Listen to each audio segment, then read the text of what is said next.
خبر شامل کرتے ہیں فیصل آباد کی تحصیل تانلیہ والا کے نواحی علاقہ چک نمبر 597 گابے سے، جہاں ملک منیر عباس وٹو سیاسی و سماجی رہنما کی کاوشوں سے گاؤں کا درینہ مسئلہ حل کر دیا گیا۔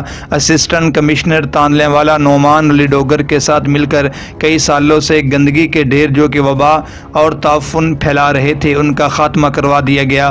اس حوالے سے رپورٹ کریں گے ہمارے نمائندہ خضر حیات دیوت بلوچ۔ جی خضر، آگاہ کیجیے گا۔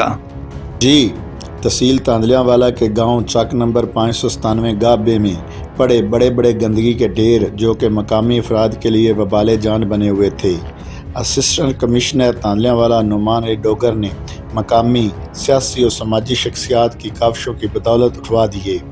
اس موقع پر مقامی افراد نے اے سی تانلیہ والا اور ملک منیر عباس وٹو کے اس اہم اقدام پر ان کا تہہ دل سے شکریہ ادا کرتے ہوئے انہیں خراج تحسین پیش کیا۔ اس کے ساتھ ساتھ ناظرین کو یہ بھی بتاتا چلوں کہ ایسے اقدام ہمیں باحثیت قوم خود انجام دینا ہوں گے۔ ہمیں اپنے گھروں کی طرح گلیوں، بازاروں اور دیہاتوں کو خود صاف ستھرا بنانا ہوگا تاکہ ہماری آنے والی نسلیں خوشگوار ماحول میں سانس لے سکیں۔ جی